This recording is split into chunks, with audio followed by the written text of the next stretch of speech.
Hello guys, எல்லாரும் எப்படி இருக்கீங்க? நல்லா இருக்கீங்களா? இன்னைக்கு எனக்கு ஒரு குட்டி ஸ்டோரி சொல்லணும் அப்படின்னு தோணுச்சு. அதுதான் இன்னைக்கு நான் சொல்ல போறேன். எப்படி இருக்குன்னு பார்த்து கீழே கமெண்ட் பண்ணுங்க. ஒருத்தர் ஒரு பாதையில நடந்து போயிட்டு இருக்காரு. போற வழியில பாத்தீங்கன்னா நிறைய கல்லு முள்ளு, நிறைய ரொம்ப கஷ்டமா இருக்கு. அந்த பாதையிலே போக முடியல. ஆனா இருந்தாலும் அதை எல்லாத்தையும் சரி பண்ணி கொஞ்சம் தூரமா எல்லாத்தையும் கொஞ்சம் கொஞ்சமா சரி பண்ணி அவர் போயிட்டு இருக்காரு. அதுக்கப்புறம் பாத்தீங்கன்னா அந்த பாதையெல்லாம் சரியாயிட்டு போற வழியெல்லாம் ரொம்ப நல்லா இருக்கு.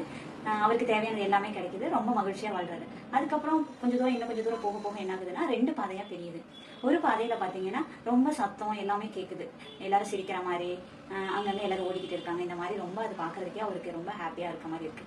இன்னொரு பாதை ஒரு அமைதியா இருக்கு. பட் இருந்தாலும் அதுல எந்த ஒரு சத்தமோ சலனமோ அவ்வளோக்கா ரொம்ப கேட்கல. பட் அதுவும் நீட்டா இதாதான் இருக்கு.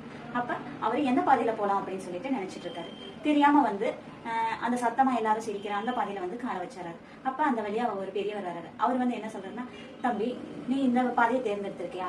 இந்த பாதையில போனேன்னா உனக்கு மட்டும் மகிழ்ச்சி கிடைக்கும். ஆனா இந்த பாதையில நீ போனீங்கன்னா உன்னை சார்ந்தவங்களுக்கும் மகிழ்ச்சியா இருக்கும். அதுவும் இல்லாத உன்னோட வாழ்க்கையும் இன்னும் இப்ப இருக்கிற லெவலை விட இன்னும் கொஞ்சம் ஒருபடி நீ மேலேயே முன்னேறுவ.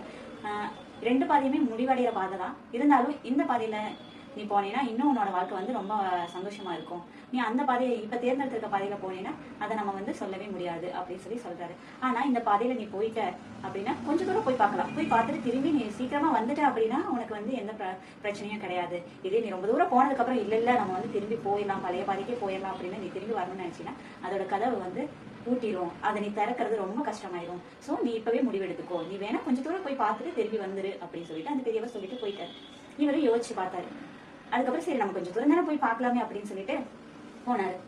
போயிட்டு கொஞ்சம் தூரம் போயிட்டு அவரு அங்க பாத்தீங்கன்னா எல்லாரும் ரொம்ப சந்தோஷமா நிறைய மதுபானங்கள் இந்த மாதிரி எல்லாம் யூஸ் பண்ணிக்கிட்டு எல்லாரும் ரொம்ப ஹாப்பியா இருந்தாங்க. அவரும் அதை பார்த்து ரொம்ப என்ஜாய் பண்ணாரு. சரி இன்னும் கொஞ்சம் தூரம் தானே, நம்ம இன்னும் நல்லா இருக்கும் அப்படின்னு சொல்லிட்டு இன்னும் கொஞ்சம் தூரம் போனாரு.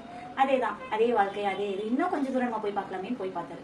போக போக போக அவரோட உடல்நிலையோ கொஞ்சம் கொஞ்சமா கெட ஆரம்பிச்சது. சரி நம்ம வேணாம், நம்ம பழைய பாதைக்கு திரும்பி போயலாம் அப்படின்னு வேக வேகமா ஓடி வந்தாரு. ஆனா அவர் ஓடி வரங்களாட்டியுமே அந்த பாதையோட கதவு பூட்டப்பட்டுருச்சு. அதை அவரு தட்டி திறந்து பார்த்தாரு, முடியல. என்னென்னமோ பண்ணி பார்த்தாரு, ஆனா முடியல.